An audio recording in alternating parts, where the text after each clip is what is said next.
Buenas tardes a todas y todos.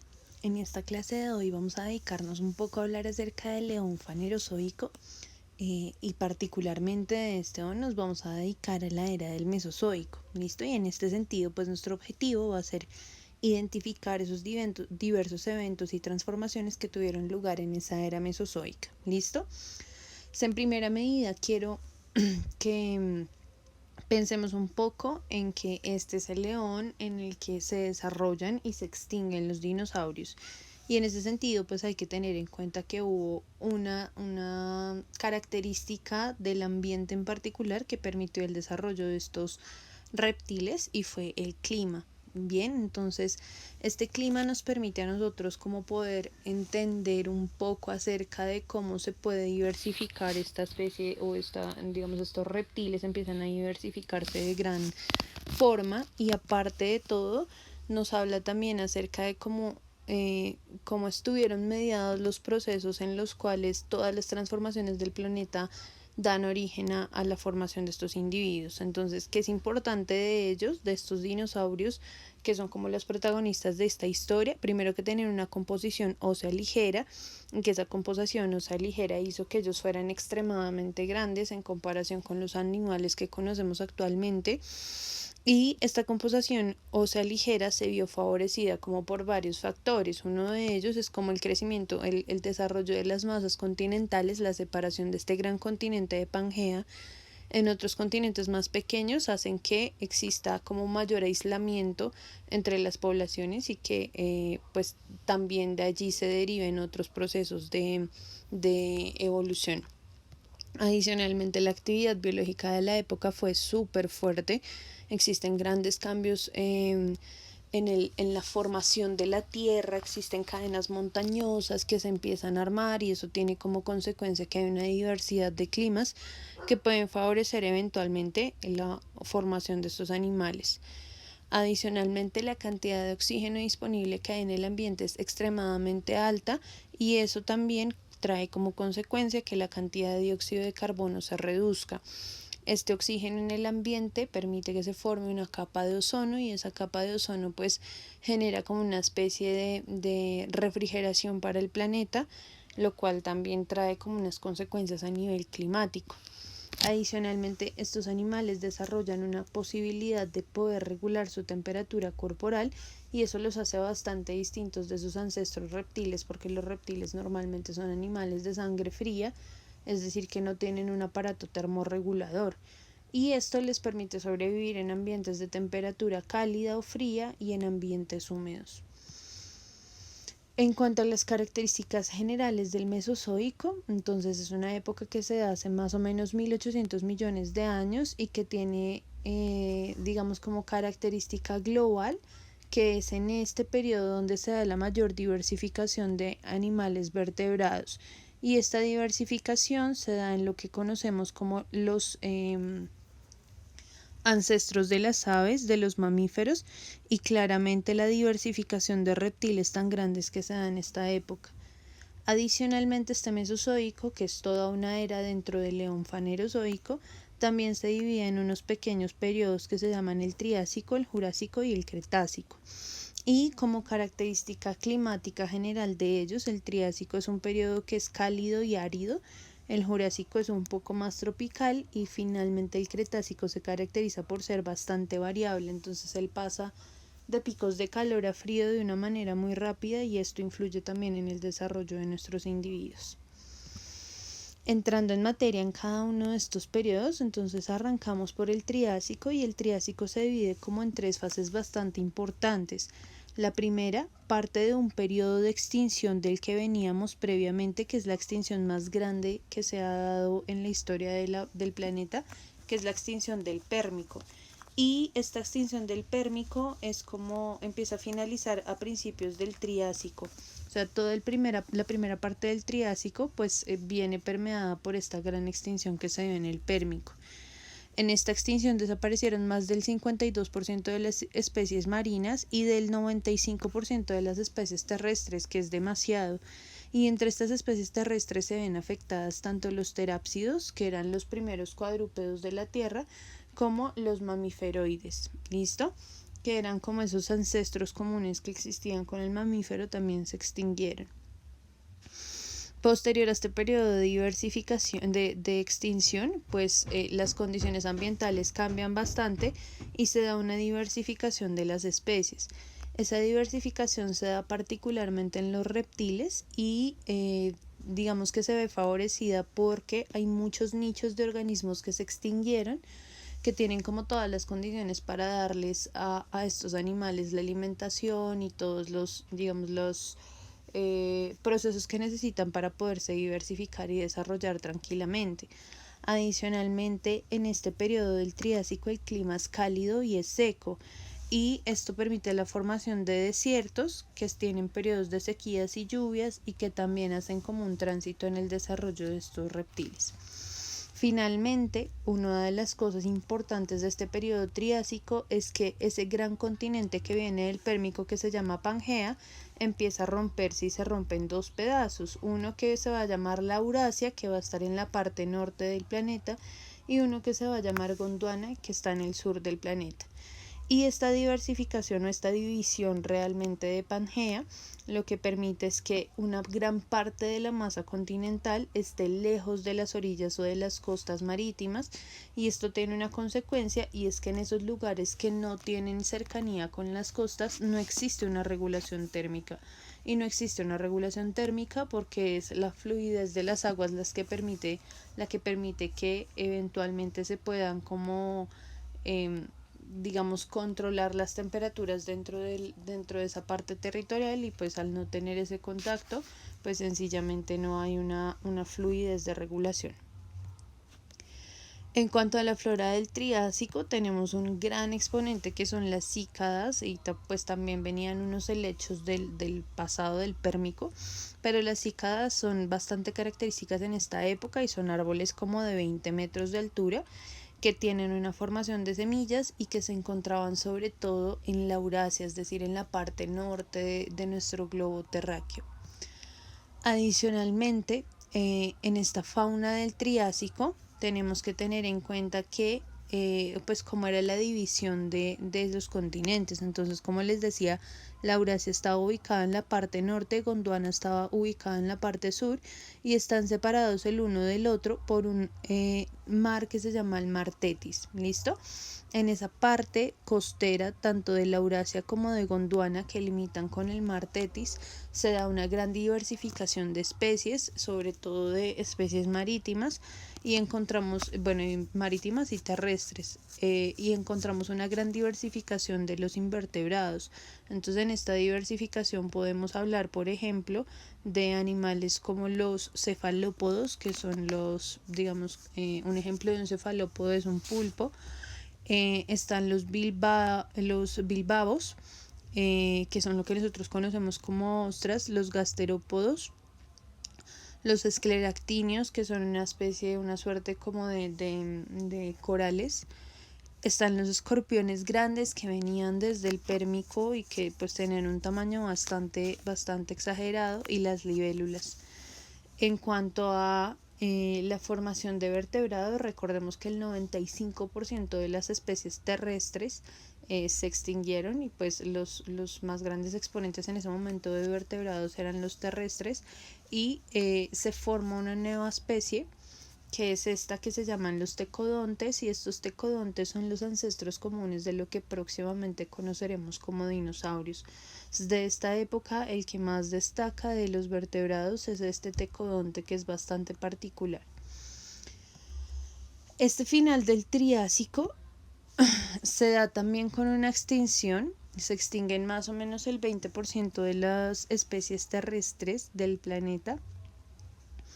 Y estos animales que están extintos se dividen como en tres grupos grandes. Se extinguen se extinguen algunos mamíferos, se extinguen totalmente los terápsidos y algunos reptiles que tenían ciertas semejanzas con los cocodrilos actuales. Y las razones de esta extinción se dividen como en tres cosas. La primera es que los climas eran bastante cálidos, y se genera una gran actividad volcánica, y estas erupciones volcánicas pues generan el desprendimiento de gases que hacen que un poco la composición del aire cambie. Adicionalmente, hay variaciones en el nivel del mar. Esas variaciones son debidas a la gran temperatura que tiene en ese momento el planeta, y estas grandes variaciones del nivel del mar pues permiten que se inunden ciertas partes costeras, generando la extinción de las especies que allí habitan. Y finalmente, la fragmentación de la masa continental, que hace que ciertas especies como que cambien como sus medios climáticos y geológicos, y por tanto se extingan, pero también pues es el punto de partida para la diversificación de otras. El siguiente periodo que continúa es el Jurásico. El Jurásico se desarrolló hace más o menos unos 200 millones de años atrás y se extiende más o menos hasta 155 millones de años, y se caracteriza por tener un clima cálido y algunas lluvias frecuentes. Su vegetación también tiene un exponente súper claro, que son los Clatropteris. Son unas plantas que son bastante singulares y particulares de esta época. Y en cuanto a la fauna del momento, el Jurásico es un periodo de gran diversificación de la fauna, y podemos encontrar esto sobre todo en los reptiles. Entonces estos reptiles empiezan a transformarse, los tecodontes, que son los ancestros comunes, empiezan a diversificarse y se empiezan a generar animales como los terópodos, que son dinosaurios bípedos, que son carnívoros, y se convierten en los grandes predadores de la época.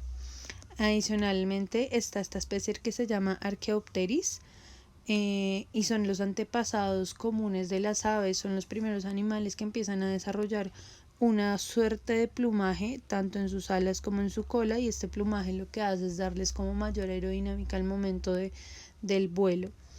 También se forma el pterosaurio, y este pterosaurio también desarrolla alas. Es un animal pues volador, y tiene un pico extremadamente largo para poder cazar dentro de los terrenos acuáticos.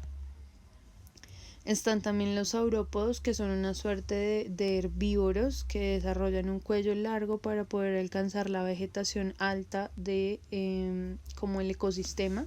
Y finalmente están los tireóforos, que desarrollan una suerte también de como de espinas sobre su dorso para poderse proteger de algunos depredadores como los terópodos. Entonces, si se dan cuenta, venimos de una época como el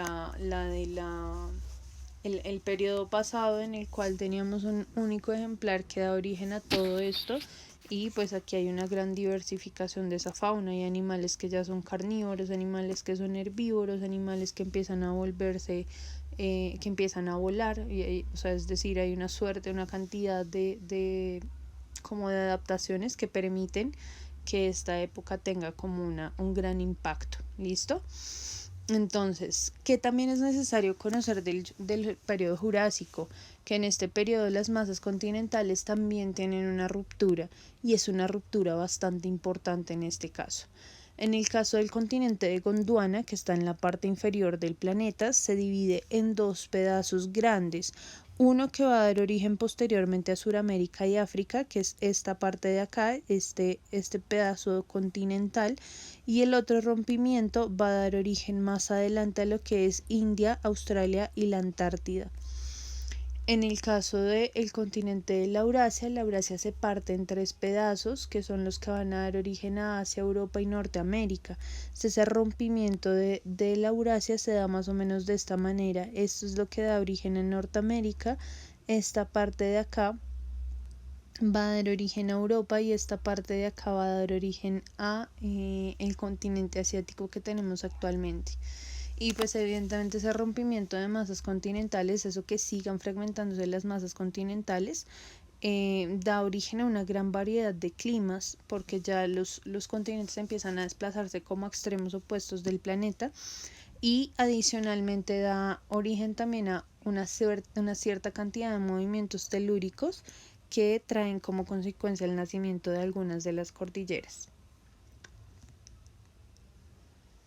Entrando finalmente en el Cretácico, démonos cuenta que el Jurásico termina más con el rompimiento de los continentes que con un periodo de extinción. Y para entrar al Cretácico es importante tener en cuenta que este tiempo de este Cretácico se da desde 145 millones de años atrás hasta 600 millones de años atrás.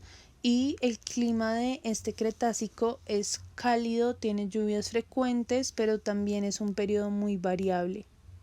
¿Listo? Y eso lo vamos a ver un poco más adelante. Sin embargo, ¿qué me interesa de este Cretácico?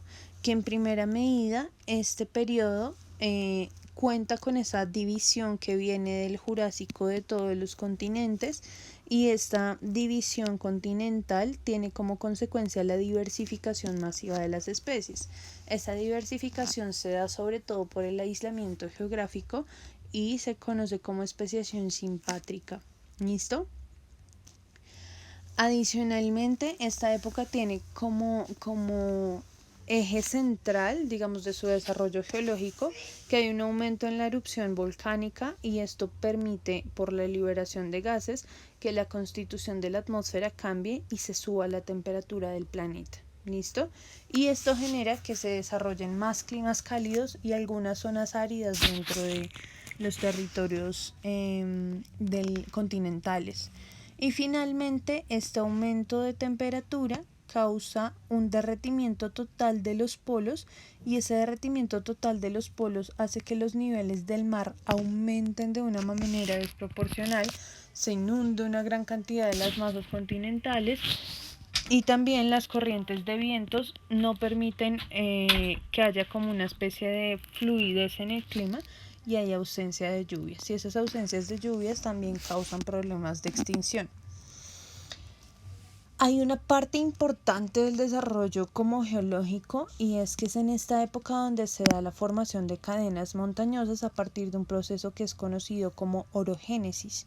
¿Qué es la orogénesis? La orogénesis es el choque de placas tectónicas. Si nos damos cuenta en la imagen, aquí hay una placa, aquí hay otra placa, pero este choque no es directo, es decir, el choque no se da de manera frontal, sino que una de ellas queda debajo de la otra.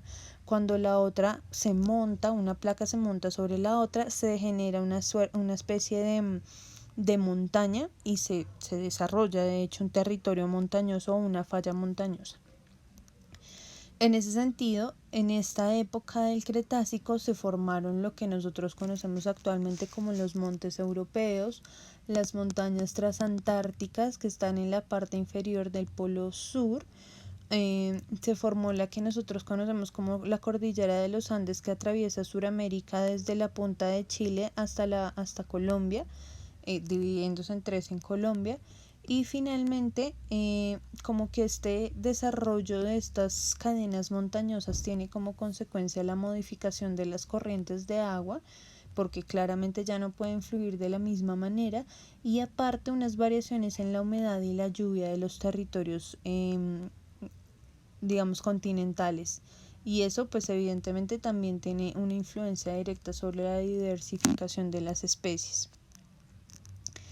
Entonces, entrando un poco en materia en ese tema de la diversificación de especies y centrándonos particularmente en los animales, podemos decir que en esta época se desarrollaron en mayor medida los saurópodos, se diversificaron un poco más, y estos saurópodos eran herbívoros que sobrevivían en los bosques de coníferas. Si comparamos con el saurópodo que viene de la época anterior, este tiene un cuello un poco más largo que le permite adaptarse a las plantas que están un poco más altas. ¿Listo? Están también los ceratópsidos. Los ceratópsidos también son herbívoros, pero estos herbívoros desarrollan un cuerno, y es lo que conocemos como un ancestro de los actuales rinocerontes, y ellos desarrollan este cuello para poderse defender de los depredadores cuando son atacados de manera frontal.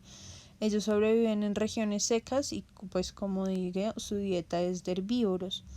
Adicionalmente se encuentran los anquilosaurios. Los anquilosaurios son animales que empiezan a tener una suerte de coraza, y esa coraza se desarrolla como una especie de espinitas, y ellos sobreviven en regiones planas que tienen vegetación baja, pues porque su morfología no es muy grande, así que ellos desarrollan estas espinitas para protegerse también de los depredadores, pero su estatura impide que puedan acceder a una alimentación en árboles y se dedican a comer plantas bajas.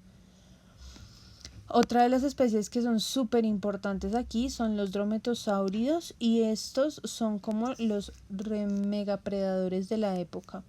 Entonces, los primeros ejemplares de ellos son los terópodos, que son bastante veloces al momento de cazar y pueden sobrevivir en varios ambientes. Estos terópodos se caracterizan por ser animales que pueden ser cuadrúpedos, pero utilizan de vez en cuando sus extremidades frontales para poder hacer parte de su caza. Tienen una mandíbula muy larga y tienen unos dientes afilados.